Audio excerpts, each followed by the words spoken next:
தெளிவான ஞான முரளி. பள்ளத்தை நோக்கும் வெள்ளத்தை போல் பாபாவிடம் நாம் சென்றிடுவோம். பள்ளத்தை நோக்கும் வெள்ளத்தை போல் பாபாவிடம் நாம் சென்றிடுவோம். முள்ளான நம்மை மலராக்கினாரே, முள்ளான நம்மை மலராக்கினாரே, முழுவதும் அர்ப்பணை செய்வோம் சிவனே, அளிக்கும் சிவனே. ஓம் சாந்தி. முரளி டேட் 28/8/2025 காலை முரளி பாப்தாதா மதுபன். இன்னைக்கு பாபா முரளியில சொல்றாங்க, இனிமையான குழந்தைகளே, இப்பொழுது உங்களுடைய வழக்கு விசாரிக்கப்படுகிறது. கடைசியில் அந்த நாள் வந்துவிட்டது. நீங்கள் இந்த புருஷோத்தம சங்கம யுகத்தில் உயர்ந்ததிலும் உயர்ந்த புருஷராக மாறிக்கொண்டிருக்கிறீர்கள். உயர்ந்ததிலும் உயர்ந்த ஆத்மாவாக மாறிக்கொண்டிருக்கிறீர்கள். கேள்வி: வெற்றி மற்றும் தோல்வியுடன் தொடர்புடைய எந்த ஒரு கீழான செயல் மனிதர்களுக்கு துக்கம் அளிக்கிறது? பதில்: சூதாட்டம். பல மனிதர்களுக்கு சூதாட்டம் விளையாடும் பழக்கம் இருக்கிறது. இது கீழான செயலாகும். ஏனென்றால் தோல்வி அடைவதால் துக்கம், வெற்றி அடைவதால் குஷி ஏற்படும். குழந்தைகளே, தெய்வீக கர்மங்களை செய்யுங்கள் என்று குழந்தைகளாகிய உங்களுக்கு பாபா கட்டளையிடுகிறார். நேரம் வீணாகும்படி எந்த ஒரு வேலையையும் செய்யக்கூடாது. எப்போதும் எல்லையற்ற வெற்றி அடைய முயற்சி செய்யுங்கள். இன்றைய பாடல்: கடைசியில் அந்த நாள் வந்தது இன்று. ஓம் சாந்தி. டபுள் ஓம் சாந்தி, 2 ஓம் சாந்தி. குழந்தைகளாகிய நீங்கள் ஓம் சாந்தி என்று சொல்லலாம். ஆனால் இங்கே டபுள் ஓம் சாந்தி. இங்க 2 ஓம் சாந்தி யார் யாரு சொல்றாங்க? யாரை தந்தை சிவபாபா என்கிறோமோ அவர் சுப்ரீம் ஆத்மா, பரமாத்மா, அவர் ஓம் சாந்தி என்று கூறுகிறார். இரண்டாவதாக பிரம்மா பாபா சொல்கிறார் ஓம் சாந்தி. குழந்தைகளும் கூறுகின்றார்கள், குழந்தைகளும் ஓம் சாந்தி அப்படின்னு சொல்றோம். குழந்தைகளாகிய நீங்களும் சொல்கிறீர்கள், நாங்கள் ஆத்மா சாந்த சுரூபம் என்கிறீர்கள். சாந்தி தேசத்தில் வசிக்கக்கூடியவர்கள். இங்கே ஸ்தூல தேசத்தில் நடிப்பதற்காக வந்துள்ளீர்கள். இந்த விஷயங்களை ஆத்மாக்கள் மறந்துவிட்டனர்.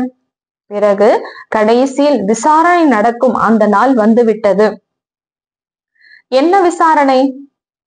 பாபா துக்கத்தை நீக்கி சுகம் கொடு என்கிறார்கள். ஒவ்வொரு மனிதனும் சுகம், அமைதியை தான் விரும்புகிறார்கள்.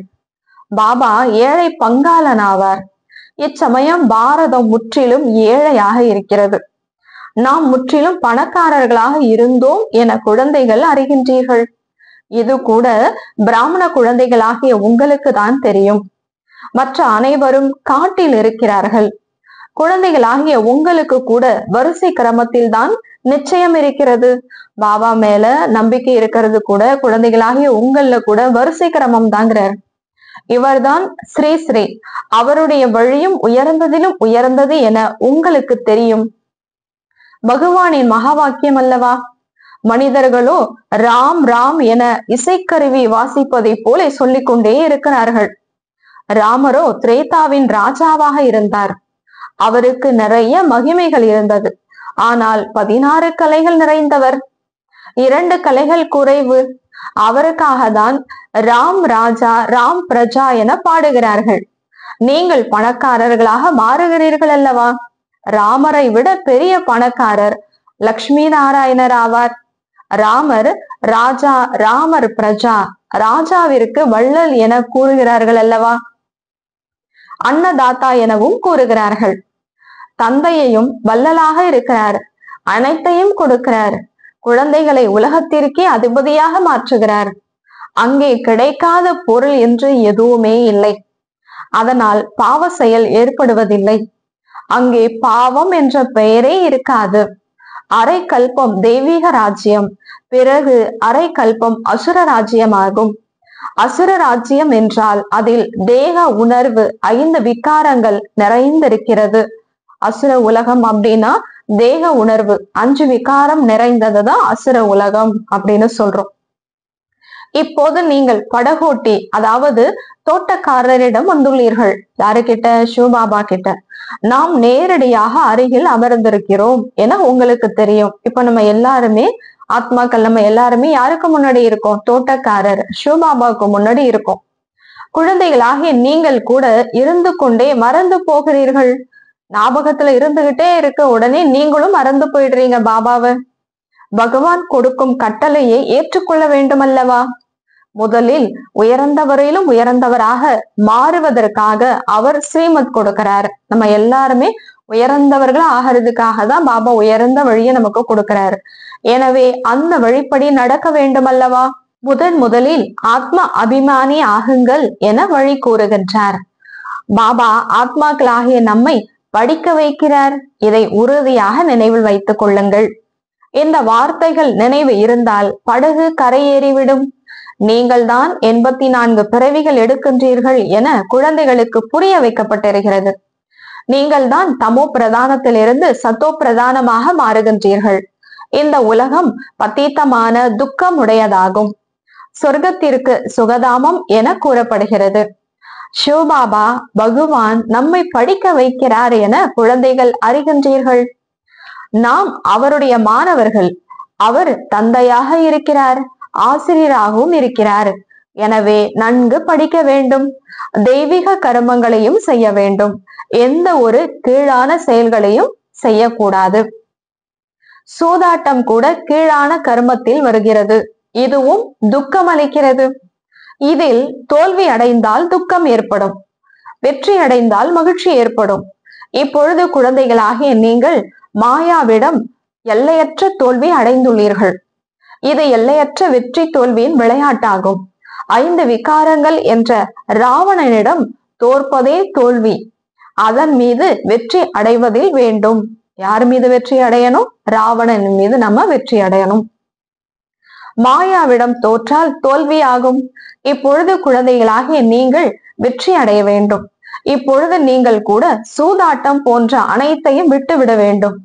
இப்போது எல்லையற்ற வெற்றி அடைய முழு கவனம் கொடுக்க வேண்டும். நேரம் வீணாகும்படி எந்த ஒரு செயலையும் செய்யக்கூடாது. எல்லையற்ற வெற்றி அடைவதற்காக முயற்சி செய்ய வேண்டும். செய்விக்கக்கூடிய தந்தை சக்திசாலியாக இருக்கிறார். அந்த நம்பிக்கை நமக்கு வேணும் இல்லையா? நம்ம கண்டிப்பா எல்லையற்ற வெற்றியை நம்ம அடைஞ்சிருவோம். ஏன்னா நம்மள வெற்றி அடைய வைக்கக்கூடியவர் யாரு? எல்லையில்லாத சிவத்தந்தையே நம்ம கூட இருக்கிறாரு. அவரே சர்வசக்திவான் ஆவார். பாபா மட்டும் சர்வசக்திவான் அல்ல, ராவணன் கூட சர்வசக்திவான் என புரிய வைக்கப்பட்டிருக்கிறது. அரை கல்பம் ராவணனின் ராஜ்யம், அரை கல்பம் ராமராஜ்யம் நடக்கிறது. இப்பொழுது நீங்கள் ராவணனின் மீது வெற்றி அடைகின்றீர்கள். அதற்கான சக்தியை பாபா இப்ப நமக்கு கொடுக்கிறாரு. இப்பொழுது அந்த எல்லைக்குட்பட்ட விஷயங்களை விட்டு எல்லையற்றதில் போக வேண்டும். படகோட்டி வந்துள்ளார். கடைசியில் அந்த நாளும் வந்துவிட்டது அல்லவா?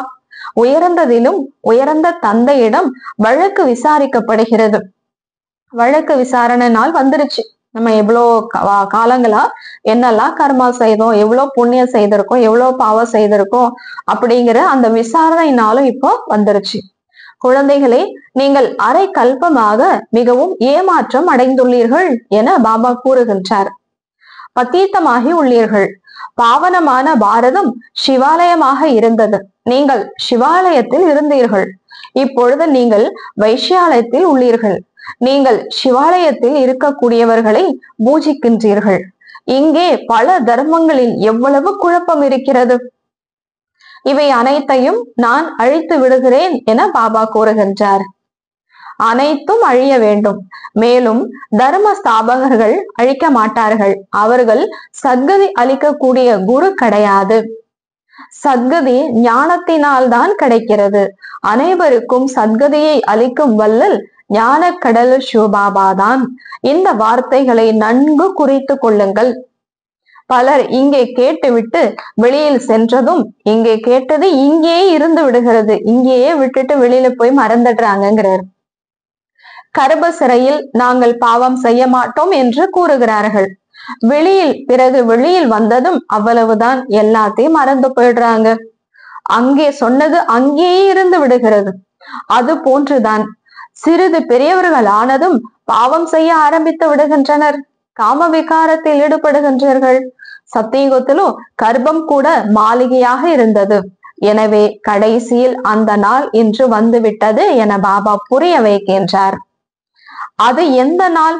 புருஷோத்தம சங்கம யுகம், அவரை சந்திக்கக்கூடிய நாள்.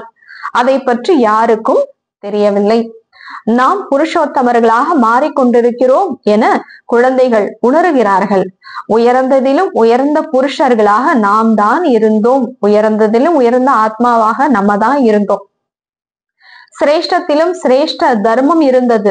கர்மமும் சிரேஷ்டத்திலும் சிரேஷ்டமாக இருந்தது. ராவண ராஜ்யமே இல்லை. கடைசியில் பாபா படிக்க வைப்பதற்காக வரக்கூடிய அந்த நாள் வந்துவிட்டது. அவரே பதீத்த பாவனர். எனவே இப்படிப்பட்ட தந்தையின் ஸ்ரீமத் படி நடக்க வேண்டும் அல்லவா? இப்பொழுது கலியுகத்தின் கடைசி ஆகும். சிறிது நேரமாவது தூய்மை ஆவதற்கு வேண்டும் அல்லவா? இப்ப கலியுகத்தினுடைய கடைசியில வந்துட்டோம் நாம. இப்ப நம்ம தூய்மை ஆகிறதுக்கு கொஞ்சம் நேரம் வேணும் இல்லையா? 60 வயதிற்கு பின் வானப்பிரஸ்தம் என்று கூறுகிறார்கள். 60 வயது ஆயிடுத்து அப்படின்னா எல்லா கடமையும் முடிஞ்சிருச்சு, வானப்பிரஸ்த நிலை அப்படின்னு சொல்றாங்க. 60 என்றால் ஊன்றுகோல் வேண்டும் என்பர். இப்பொழுதோ 80 வயது ஆனாலும் விகாரங்களை விடுவதில்லை. நான் இவருடைய வானப்பிரஸ்த நிலையில் பிரவேசமாகி இவருக்கு புரிய வைக்கிறேன் என சிவபாபா கூறுகின்றார். நான் இந்த பிரம்மா பாபாவுடைய உடல்ல வயதான ரூபத்துல, அதாவது வானப்பிரஸ்த நிலையில பிரவேசமாகி உங்களுக்கு நான் புரிய வைக்கிறேன். நான் இவருடைய வானப்பிரஸ்த நிலையில் பிரவேசமாகி இவருக்கு புரிய வைக்கிறேன். ஆத்மாதான் தூய்மையாகி கடந்து போகிறது. ஆத்மாதான் பறக்கிறது. இப்போது ஆத்மாவில் சிறகுகள் துண்டிக்கப்பட்டிருக்கிறது. பறக்க முடியாது. ஆத்மா எல்லாம் தூய்மை இழந்து போச்சு, அதனால பறக்க முடியறதில்லை. ராவணன் சிறகுகளை துண்டித்து விட்டான், பத்தித்தமாக்கி விட்டார். ஒருவர் கூட திரும்பி போக முடியாது. முதலில் சுப்ரீம் தந்தை போக வேண்டும். சிவனுடைய ஊர்வலம் என்கிறார்கள் அல்லவா? சங்கரரின் ஊர்வலம் என்று கூறுவதில்லை. பாபாவிற்கு பின்னால் நாம் அனைத்து குழந்தைகளும் போவோம். பாபா அழைத்து செல்வதற்காக வந்திருக்கிறார்.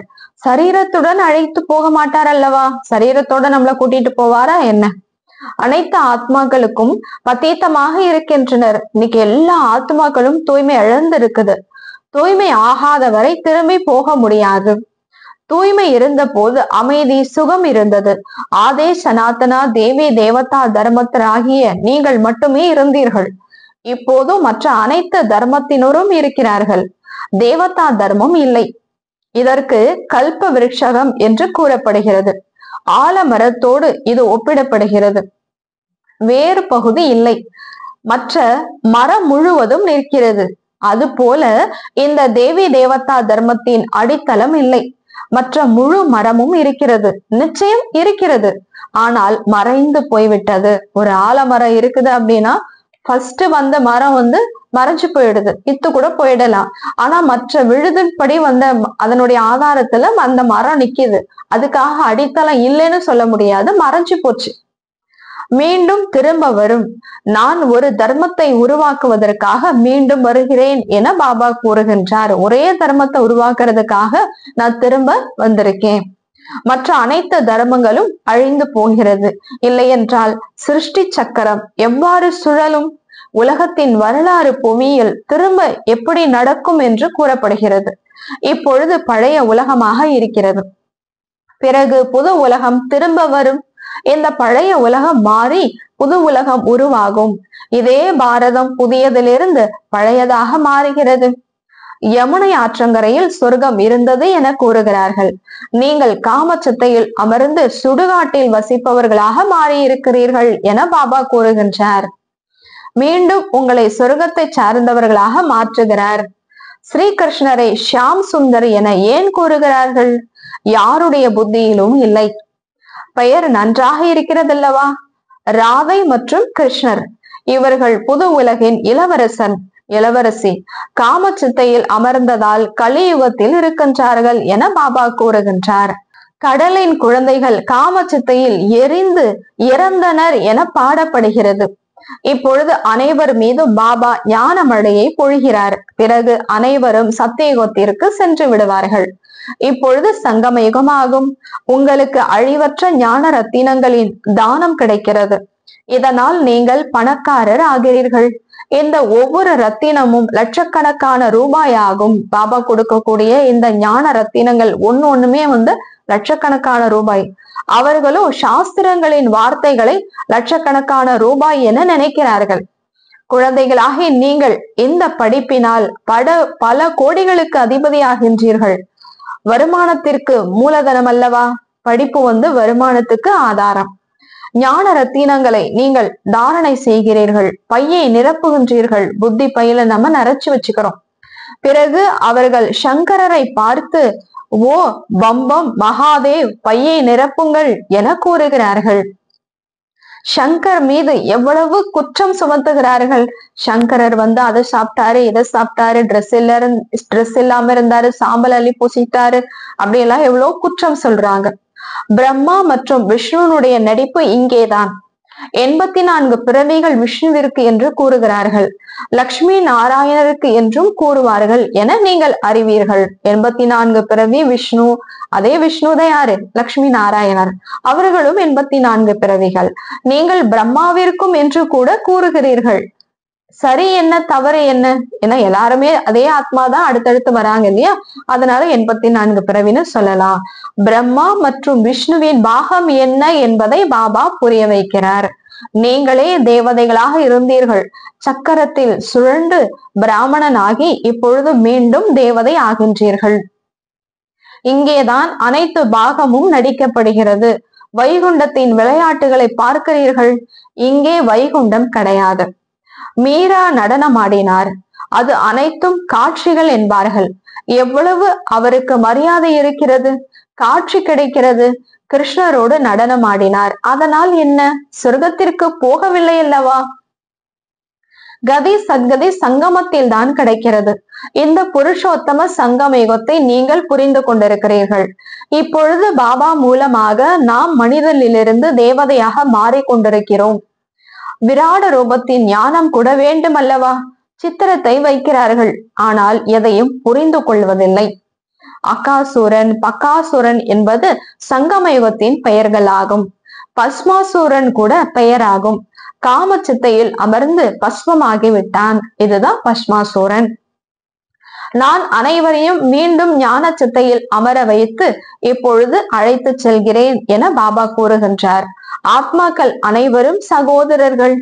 இந்த சீனர் சகோதரர்கள், இந்த முஸ்லிம் சகோதரர்கள் என்று கூறுகிறார்கள். இப்பொழுது சகோதரர்கள் கூட தங்களுக்குள் சண்டையிட்டுக் கொள்கிறார்கள். ஆத்மாதான் கர்மத்தை செய்கிறதல்லவா? ஆத்மா சரீரத்தின் மூலமாக சண்டையிடுகிறது. ஆத்மாவில் தான் பாவம் சேருகிறது. ஆகவேதான் பாவாத்மா என்று கூறப்படுகிறது. பாபா எவ்வளவு அன்போடு புரிய வைக்கிறார். சிவபாபா மற்றும் பிரம்மா பாபா இருவருக்கும் குழந்தைகளே குழந்தைகளே என்று கூற உரிமை இருக்கிறது.